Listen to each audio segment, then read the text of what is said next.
नमस्कार, आप सभी का स्वागत है एनवीरा ऑनलाइन स्कूल की कक्षा 12वीं का अनिवार्य हिंदी की क्लास में आप सभी का स्वागत करती हूँ। मैं प्रमिला टाक, आपकी हिंदी अध्यापिका, आपके लिए लेकर आई हूँ हिंदी विषय से संबंधित पाठ 2 है सूरदास जी, जिसमें है सूरदास जी के द्वारा भ्रमर गीत से चयनित कुछ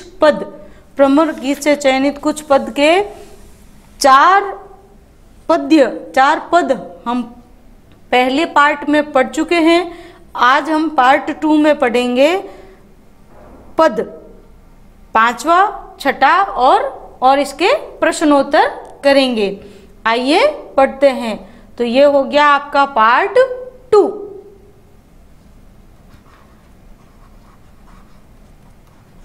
पार्ट 2 है, ठीक है, जिसमें पद संख्या है ये 5वां। पद संख्या 5वें में निर्गुण कौन देश के वासी में, तो इसका प्रसंग क्या हो जाएगा? इसका प्रसंग आइए देखिए, समझ लेते हैं। प्रसंग क्या होगा? इसका प्रसंग होगा कि इसमें गोपियां क्या कर रही है? उद्धव जी से निर्गुण ब्रह्म का परिचय पूछ रही है, या उनके योग संदेश को कहती है कि हम आपके योग संदेश को स्वीकार तो लेगी, पर हम आप अपने उस निर्गुण ईश्वर की, गूंगे बेरे ईश्वर का हमें पूरा परिचय दीजिए। तो इसमें क्या कहती है? ईश्वर का परिचय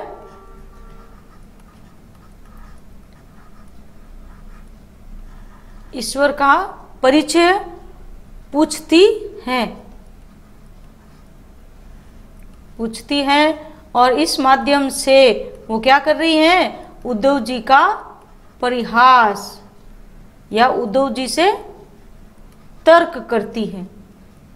उद्धव जी से तर्क करती है। ये क्या हो जाएगा? इसका प्रसंग, ठीक है। अब हम इसके कर लेते हैं शब्दार्थ। शब्दार्थ में देखिए, निर्गुण किसके लिए आया है? निर्गुण आया है, यहां आएगा गुण से रहित। गुण से रहित। एक निर्गुण का अर्थ होता है वो शाखा, एक होता है सगुण जो साकार ईश्वर की भक्ति करते हैं, एक होता है निर्गुण जो ऐसा मान लेते हैं कि ईश्वर का वास हमारे भीतर ही है, प्रत्येक कण कण में ईश्वर का वास है, तो उसको बोलते हैं निर्गुण धारा। तो इसके 2 अर्थ लिए जाएंगे, गुण से रहित और निराकार ईश्वर, जिसको आप अपने भीतर मानते हो, जिसको कबीर पंथी बोलते हैं ना, वो भी उन्होंने उसी की आराधना की है कि ईश्वर तो हमारे भीतर ही है। तो इसके 2 अर्थ लिए जाएंगे निर्गुण के, ठीक है। क्या होगा कि गुण से रहित, और दूसरा अर्थ होगा यहाँ पे निराकार ईश्वर। फिर कौन देश का अर्थ यहाँ पे देशी होगा, और बासी का अर्थ होता है रहने वाला। बासी का अर्थ होता है रहने वाला। कौन से देश का आपका ईश्वर रहने वाला है? मधुकर का अर्थ है यहाँ पे, ऐसे तो भोरा होता है, और यहाँ बोरा गोपियों ने किसको कहा है? तो यहाँ मधुकर किसके लिए आया है? उद्धव जी के लिए। किसके लिए आया है? उद्धव जी के लिए। हंसी, हंसकर। हंसी का अर्थ क्या होगा? हंसकर। समुझाई, हम समझना चाहती है। सौ दे यानी कसम दिलाकर या सौगंध दिलाकर। कसम देना, कसम दिलाकर या कसम देना। बूझती है, बूझना का अर्थ होता है पूछना। बूझना का अर्थ होता है पूछना। साच, सत्य या सच, सत्य। न हंसी यानी इसको आप हंसी मजाक मत समझना। न हंसी यानी हंसी मजाक मत समझिएगा। को है, को यानी कौन। जनक, यानी उस ईश्वर का पिता कौन है। जैसे हमारे श्री कृष्ण के पिता तो नंद बापा है, तो उसके माता पिता कौन है? जनक यानी पिता और जननी यानी माता को कहियत कहलाते हैं, यानी उनके माता पिता कौन कहलाते हैं? कौन नारी यानी उनकी पत्नी कौन है, या कौन दासी, उनकी कोई दासी कौन सी है। कैसो बरण यानी उनका रंग कैसा है, वर्ण कैसा है, दिखने में कैसे हैं। वेश उनका वेश कैसा है, क्या पहनते वो, क्या धारण करते हैं। कई रस में अभिलाषी, या वो किस रस की अभिलाषा रखते हैं, कैसा वो कौन से रस चाहते हैं। अभिलाषा रखना, इच्छा रखना, वो किस रस की इच्छा रखते हैं। फिर है पावेगो पुनि कियो। पावेगो यानी हम प्राप्त करेगी या पाएगी, प्राप्त करना। पुनि फिर से, हम तो फिर से वही पाएगी, ठीक है। आपनो जोरे वही पाएगी, वो भी है। और एक ये है कि जैसा जो करेगा वो वैसा ही भरेगा, तो इसमें भी वही है कि आपनो करोगे यानी भुगतेगा, भुगतना। यानी आप जिसके लिए जो जैसा करोगे ना, दूसरों के लिए आप जैसा करोगे वैसा आपको भी आपके साथ में घटित होगा। आपनो जोरे यानी भुगतना होगा जो आपने किया है। तो हम तो फिर से उन्हीं को पाना चाहती हैं, लेकिन यदि आपने भी हमारे साथ में क्या किया है कि झूठ कपट यानी कहेगो घासी यानी यदि आपने हमसे कुछ भी झूठ बोला तो ये समझ लेना, तो कहेगो घासी यदि आपने हमारे साथ झूठ या छल कपट किया, तो यानी अपने ईश्वर के बारे में यदि आपने कुछ भी झूठ या छल कपट किया तो समझ लेना कि वो आपको फिर से आपको ही भुगतना पड़ेगा। ऐसे तो सुनत मौन हवे रहियो। हवे यानी हवे होकर रह गए। कैसे होकर रह गए अभी बताते हैं आपको। होकर यानी ठगियो सा, ठगा सा। जब अपन किसी की बातें आशा नहीं होती, वैसी बातें अपने को सुनने को मिलती है ना, तो हम ठगे से रह जाते हैं। तो ठगा सा रह गया। कौन ठगा सा रह गया? उद्धव जी। क्यों? क्योंकि गोपियों की प्रश्नों का उत्तर उनके पास में नहीं था। क्योंकि निर्गुण ब्रह्म के तो मातान पितान कोई है ही नहीं। सुर सबे मति नासी। उनको ऐसा लगा कि इन सब का तो क्या हो गया, इनकी मति यानी बुद्धि भ्रष्ट हो गई है। जो हमसे ये क्या पूछ रही है, उस निराकार का पता पूछ रही हैं, बुद्धि नष्ट होना। ठीक है, ये हो गए इनके शब्दार्थ। अब हम चलते हैं इसकी व्याख्या कर लेते हैं। तो व्याख्या करेंगे तो जब उद्धव जी फिर भी योग संदेश दिए जाते हैं तो गोपियां उन पे तरस खाकर कहती हैं कि चलो हम एक बार के लिए आपके योग संदेश को सुन लेती हैं, लेकिन इसके लिए आपको क्या करना पड़ेगा कि आपको अपने उन निराकार ईश्वर, उस गूंगे बेरे ईश्वर का हमें पता बताना पड़ेगा। तो वो किस तरीके से बोलती हैं, किस तरीके से उनसे प्रश्न करती हैं, जिसकी उद्धव जी को आशा ही नहीं होती है। तो गोपियां उद्धव जी से क्या कहती हैं कि हे उद्धव, या मधुकर को यहाँ पहले लिया जाएगा कि हे उद्धव जी, हम इस निर्गुण से मन तो लगा लेगी, लेकिन पहले ये बताइए क्या कि निर्गुण कौन देश को वासी, यानी वो निर्गुण आपका निराकार ईश्वर कौन से देश का रहने वाला है। हे मधुकर, हे उद्धव जी, हंसी समुझाई, हम आपसे हंसी नहीं करनी है, यानी इसको हंसी मत समझ लेना आप कि हम आपसे हंसी मजाक कर रही है। नहीं, सचमुच हम तो आपके उस निर्गुण देश के बारे में, निर्गुण ईश्वर के बारे में पता करना चाहती हैं। बताओ, सो दे, आपसे कसम दिलाकर पूछती हैं हमें सच सच कहना, न हंसी, कोई हंसी ठिठोली ना हम कर रही हैं, ना आप हमारे साथ में करना। बताओ को है जनक, यानी उनके पिता कौन है, जननी को, उनकी माता कौन है, यानी उनके पिता कौन है, उनकी माता कौन है, कौन कहलाते हैं, पिता और माता कौन कहलाते हैं, और कौन नारी, उनकी पत्नी कौन है, को दासी, उनकी कोई सचमुच में कोई दासी भी है तो कौन दासी है उनकी, कैसो वर्ण, उनका रंग कैसा है, वेश है कैसो, उनका कैसा वेश है, क्या पहनते हैं वो, कैसी वेशभूषा है उनकी, कई रस में अभिलाषी, वो कौन से रस की अभिलाषा, किस रस में अभिलाषा रखते हैं, तो आप हमें ये सारा बताइए।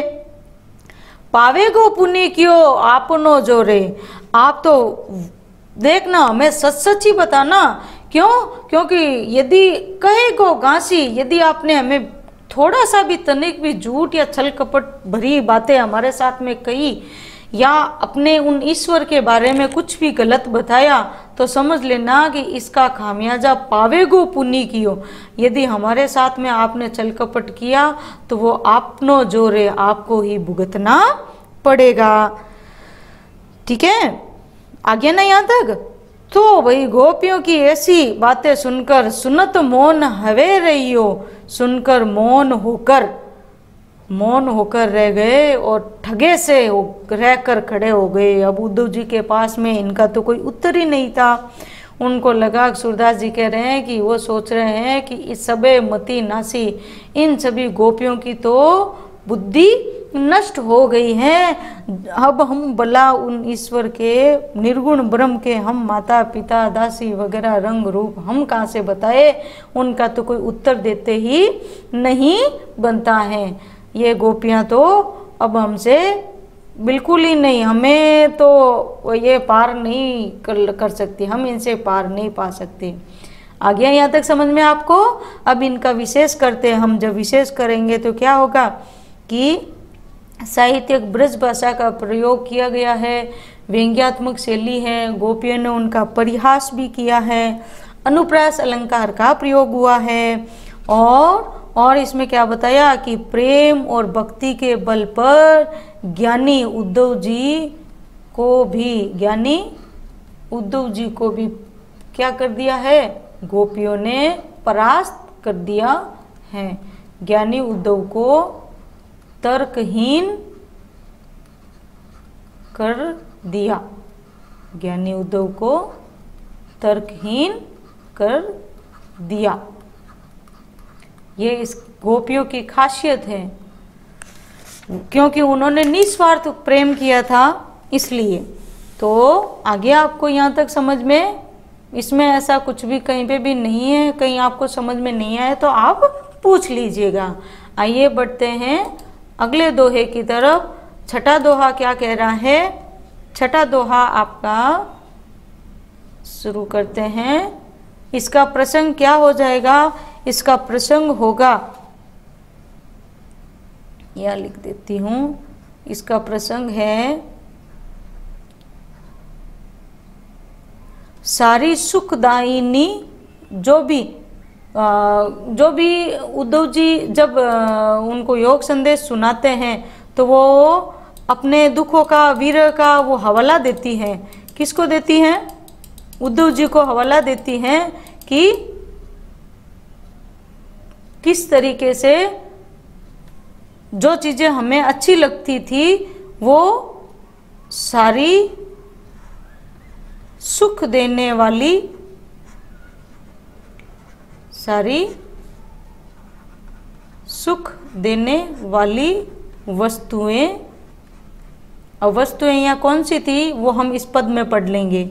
सारी सुख देने वाली वस्तुएं कष्टदायक बन गई हैं, कष्टदायक बन गई हैं।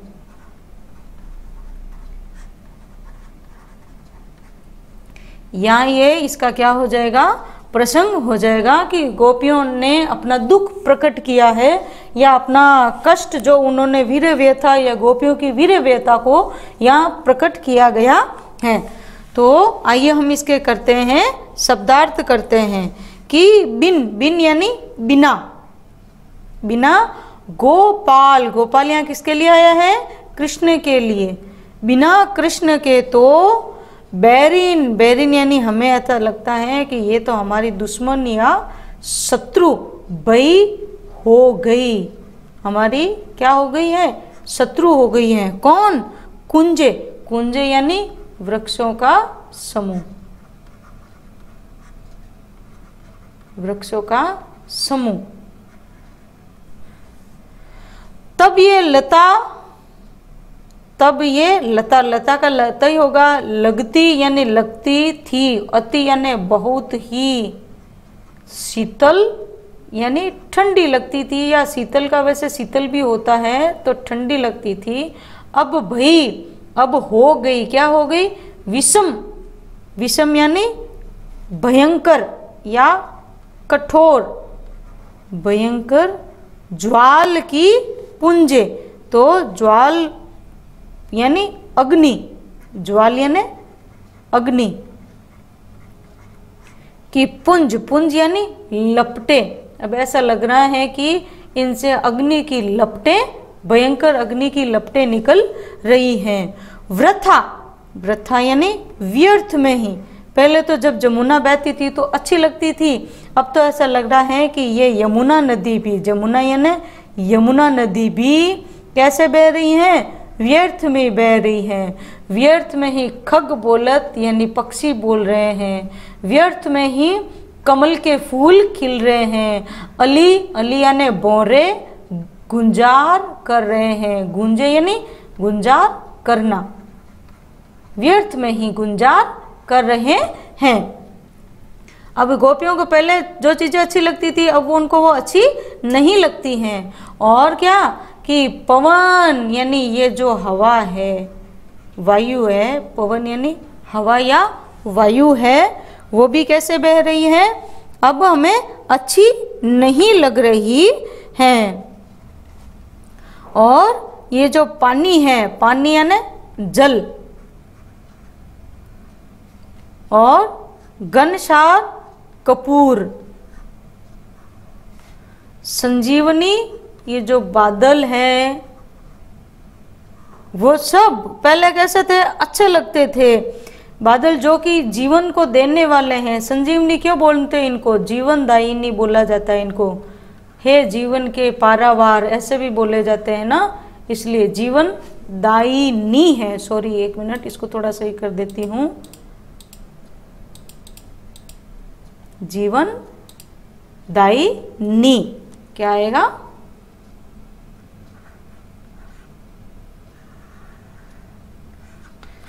जीवन दाहिनी। और ये दधिसूत, दधिसूत आया किसके लिए? चंद्रमा के लिए। दधिसूत किसके लिए आया है? चंद्रमा के लिए।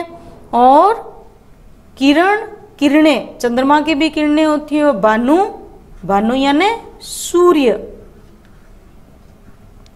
हम तो ऐसे लगता है कि कहाँ है ये चंद्रमा की किरणें, अब कैसी बन गई हैं? सूर्य के समान हमें जलाने वाली बन गई है। कहाँ तो चंद्रमा की किरणें शीतल देने वाली होती हैं, ठंडक देने वाली, अब हमें ऐसा लगता है कि ये तो सूर्य की किरणें बई यानी बन गई हैं। और भुंजे, भुंजे यानी जलाना, हमें जला रही है, में जला रही है। तो कैसे? ये हवा, जल, कपूर, कहाँ ये संजीवनी जीवनदायिनी वाले बादल, ये चंद्रमा की किरणें, ये सब हमें लगता है कि सूर्य की किरणें बन हो गई हैं ये सब, और हमें ये सब सूर्य की किरणें जैसा बनकर हमें ये सब क्या कर रही है? जला रही हैं।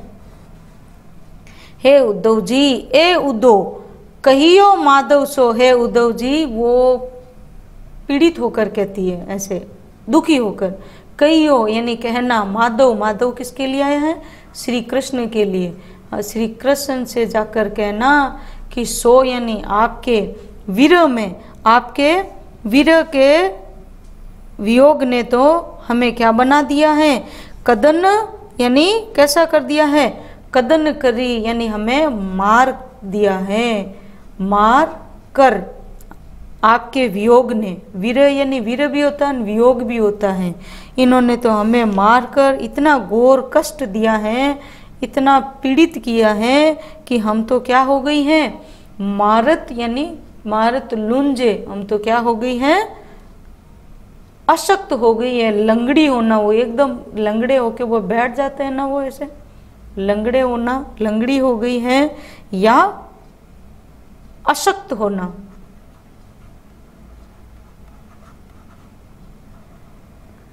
लंगड़ी होना या अशक्त होना। सूरदास प्रभु को मग, मग यानी मार्ग, जोवत यानी देखना, राह देखना, मार्ग देखना, देखना यानी श्री कृष्ण, गोपियाँ कहती हैं कि हमारे प्रभु का मार्ग यानी राह देखते देखते अखियां, आंखें भई, भई यानी हो गई, कैसी हो गई हैं, बरण ज्यों गूंजे। हमें तो ऐसा लगता है कि इन हमारी आंखों का रंग कैसा हो गया है, बरण यानी रंग, गुंजे, गुंजे क्या है, एक प्रकार का लाल फल, लाल एक प्रकार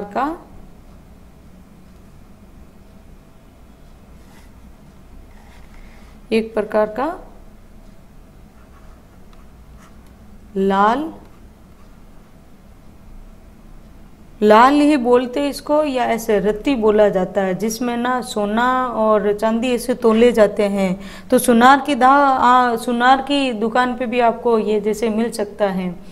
तो एक प्रकार का वो जैसे लाल होता, पूरा एकदम लाल दिखाई देता है। तो गोपियों की आंखें भी कैसी हो गई हैं, गुंजे के समान लाल हो गई हैं, इतनी लाल होकर बहुत ज़्यादा अब दुखने लग गई हैं। तो यहाँ पे गोपियों की वीर व्यथा का बहुत मार्मिक वर्णन हुआ है। आइए हम क्या करते हैं, अब इसका अनुवाद करते हैं या व्याख्या करते हैं। तो गोपियाँ क्या कह रही हैं कि हे उद्धव जी, आप क्या जानो कि कृष्ण के वियोग में, हमारे प्रभु के वियोग में हमारा जीवन कितना कष्टदायक हो गया है, कितना दुखी हो गया है। तो आइए हम देखते हैं, जब श्री कृष्ण हमारे पास में होते थे तो वही बाग, वन, उपवन सब हमें कैसे लगते थे, अच्छे लगते थे।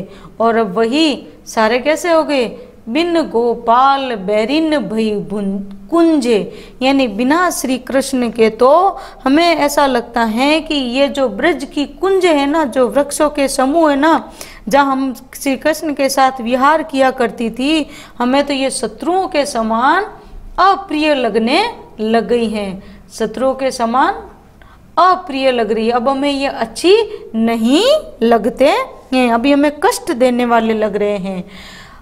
तब ये लता, जब श्री कृष्ण हमारे साथ में थे तो तब ये लताएं लगती अति शीतल, तब हमें बहुत ही ठंडी लगती थी, बहुत अच्छी लगती थी।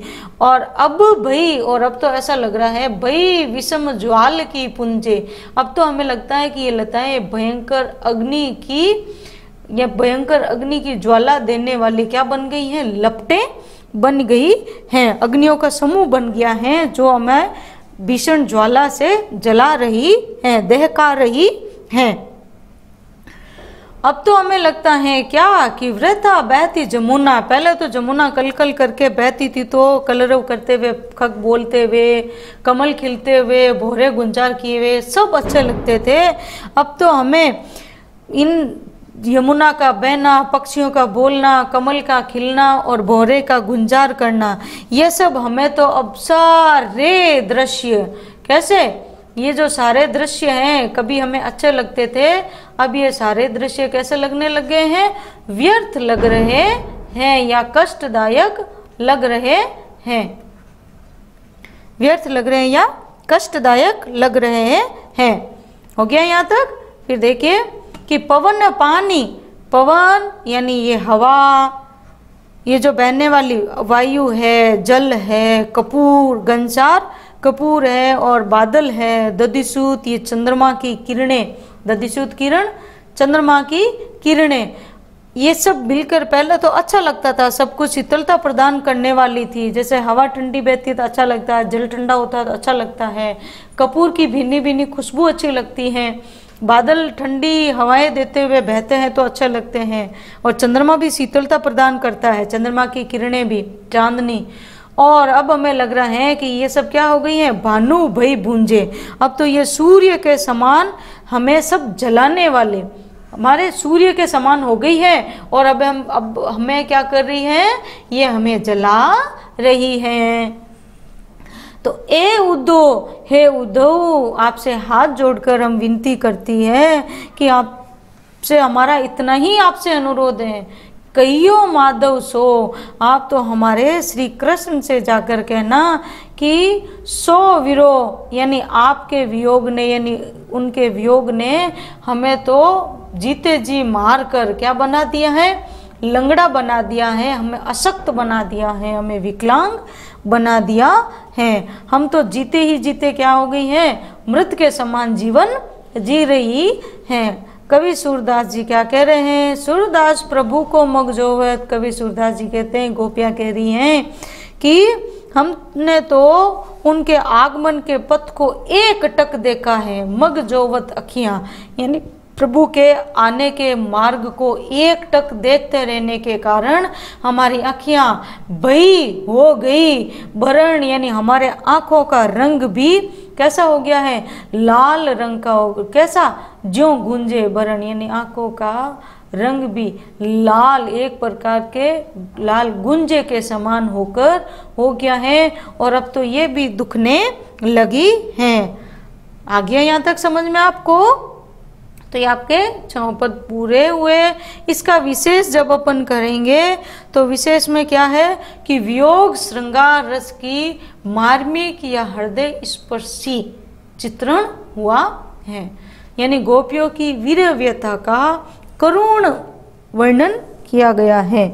भाषा कैसी है, साहित्यिक ब्रज भाषा है, और शैली कैसी हो जाएगी, वर्णनात्मक शैली लिख सकते हो आप यहाँ पे, ठीक है। और गोपियों ने उद्धव जी को क्या बोला है, गोपियों ने उद्धव जी के साथ संदेश भेजा है कि श्री कृष्ण को हम आप वापस हमारे पास भेज दीजिए, ऐसा उन्होंने किया है, संदेश भेजा है उनके साथ में।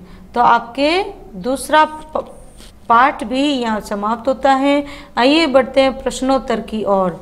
प्रश्नोत्तर में देखिए वस्तुनिष्ठ प्रश्न पूछा गया है, सूरदास की भक्ति कैसी मानी जाती है, आपको पहले ही बताया गया है, सखा भाव की भक्ति मानी जाती है, दास्य भाव की मानते हैं तुलसीदास जी की, ठीक है, ये दूसरा आपके नहीं है। फिर सूरदास जी ने अखियां को कैसी बताया, अखियां को भूखी बताया है। अब अखियां किस चीज की भूखी है, हरि दर्शन की, किसकी भूखी है, हरि दर्शन की। अति लघुतरात्मक प्रश्न देखिए, पहला प्रश्न है कि उद्धव को गोपियों ने ऐसे कौन से प्रश्न किए जो उद्धव ठगा सा रह गया। अब यहाँ अपन सारे प्रश्न तो लिख नहीं सकते, अब कैसा पूछा है, क्योंकि अति लघुतरात्मक प्रश्न है, एक पंक्ति में आपको देना है। तो निर्गुण का परिचय यदि आप ऐसे लिखते हो तो और भी अच्छा उत्तर माना जाता है। निर्गुण ईश्वर का परिचय, इसमें सब आ जाता है। जब अपन किसी का कवि परिचय भी लिखते हैं तो सब आ जाता है। अब आप फिर इनसे संबंधित वो भी लिखते हो कि निर्गुण ब्रह्म के, निर्गुण ईश्वर लिखते हो या ब्रह्म लिखते हो, ये दोनों एक ही बात है। तो निर्गुण ब्रह्म के माता पिता के बारे में, नारी रंग भेद वेश आदि के बारे में पूछा तो उनका वो ऐसे प्रश्नों से उद्धव जी ठगे से रह गए, ठीक है। फिर दूसरा प्रश्न आया कि हारिल एक प्रकार की पक्षी है कि क्या विशेषता है, ये एक लकड़ी को अपने पंजों में दबाए रखता है। क्या रखता है, लकड़ी को, एक लकड़ी को अपने पंजों में दबाए रखता है। आपको भी अपनी पढ़ाई को हारिल की लकड़ी के समान रखना है। समझ में आ रहा है? तभी आप सक्सेस होगे। अपने लक्ष्य को दबा के रखना है, पढ़ाई को क्या। वैसे आपको सारे प्रश्न उत्तर पीडीएफ के रूप में मिल जाएंगे। फिर देखिए लघुत्तरात्मक प्रश्न, गोपियों को उद्धव का योग संदेश किसके समान लग रहा है? तो सबसे पहले तो किसके समान, सबसे पहले वो किसके समान बताती है? तो सबसे पहले तो उसको क्या बताती है? कड़वी ककड़ी के समान कसेला, कड़वी ककड़ी जैसा बताती हैं। फिर उसके बाद वो कैसा बताती हैं? एक ऐसा रोग या रोग के समान। ठीक है, आपको पूरा लिखना है, मैं यहाँ संक्षिप्त में लिख रही हूँ। एक ऐसे रोग के समान बता रही है जिसको ना उन्होंने कभी देखा है ना कभी सुना है। फिर है दूसरा है कि मानव नील माट ते काढ़ ले यमुना ज्यों पखारे। पंक्ति में कौन सा अलंकार है? आपको पद्य की व्याख्या करते समय बताया था, जब कहीं भी उपमान में उपमेय की संभावना की जाती है और उत्प्रेक्षा सूचक शब्द होते हैं। उत्प्रेक्षा सूचक शब्द कौन कौन से होते हैं? एक तो है मानो, जनु, जनहू,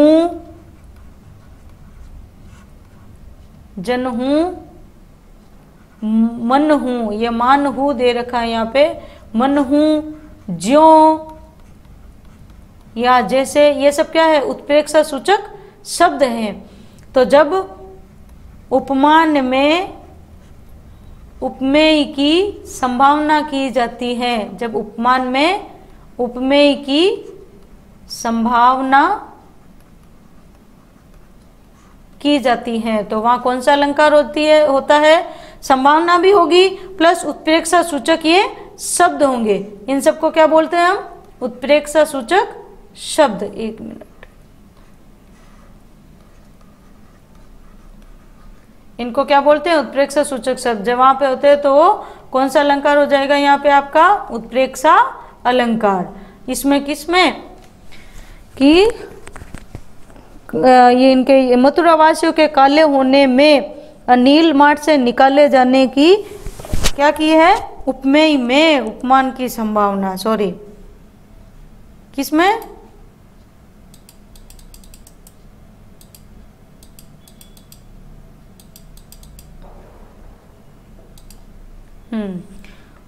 उपमान की उपमेय में क्या की जाती है? संभावना की जाती है।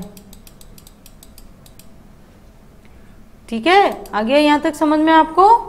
तो वहां कौन सा अलंकार हो जाएगा? उत्प्रेक्षा अलंकार हो जाएगा। इसमें किसमें कि भाई मथुरा वासियों को किससे? नील के माट से निकाले जाने की संभावना की है, इसलिए यहाँ पे उत्प्रेक्षा अलंकार है और मानहु उत्प्रेक्षा सूचक शब्द का भी प्रयोग हुआ है। ये हो गए आपके। फिर एक लघुत्तरात्मक प्रश्न, वैसे तो निबंधात्मक प्रश्न है दिया है, और कि सूरदास के पदों में वर्णित प्रेम भक्ति भावना का वर्णन करना है। तो सूरदास जी कैसे माने जाते हैं? इन्होंने क्या वर्णन किया है कि गोपियों के माध्यम से, किसके माध्यम से? गोपियों के माध्यम से, गोपियों के माध्यम से श्री कृष्ण में, किसमें? श्री गोपियों के माध्यम से श्री कृष्ण के प्रति, श्री कृष्ण के प्रति अपनी अनन्य प्रेम को, प्रति प्रेम को प्रकट किया है। सारा गोपियों के माध्यम से ही करवाया है, तो प्रकट किया है और उनके माध्यम से ही बड़ा मार्मिक चित्रण किया है जो प्रेम और भक्ति की भावना से ओतप्रोत है। जब उद्धव जी श्री कृष्ण का, जैसे आप पद के माध्यम से कर सकते हो, जब संदेश लेकर आते हैं तो गोपियों की क्या दशा होती है, तो वो सारा भावना किसकी है? सारी है तो सूरदास जी की ही। सूरदास जी ने गोपियों के माध्यम से अपना व्यक्त किया है। बड़ा आघात पहुंचता है, या मन की भावनाएं या उनसे वेदना समझाने का, और हारिल की लकड़ी बताकर अपना एकनिष्ठ प्रेम व्यक्त करना, और योग साधना करने पर निर्गुण ब्रह्म की परिचय पूछना, ये सब क्या है? ये सब गोपियों का श्री कृष्ण के प्रति जो अनन्य प्रेम बताया ना, वो सूरदास जी का ही प्रेम और भक्ति भाई भावना का चित्रण हुआ है, या उनके भीतर की भावना प्रकट हुई है। तो इस प्रकार हम पद के माध्यम से, वैसे आपको पीडीएफ के रूप में इसका उत्तर मिल जाएगा, लेकिन फिर भी पद के माध्यम से आप एक एक पद को देखोगे ना, तो उसमें उनका वो आपको मिल जाएगा। हो गया यहाँ पे। फिर व्याख्यात्मक प्रश्न, अखिया हरिदर्शन की सरिता है सुखी, जो आप पद की व्याख्या जो कराई गई है उसमें से आप देख सकते हो। वैसे पीडीएफ के रूप में आपको सारे पद की व्याख्या और प्रश्नोत्तर मिल जाएंगे। आप साथ में बने रहिए, देखते रहिए और इसको शेयर करते रहिए, ताकि आप भी लाभ उठा सको और आगे वाले दूसरे बच्चों को भी इसका अधिक से अधिक लाभ मिल सके। इस तब तक के लिए साथ में बने रहिए। धन्यवाद।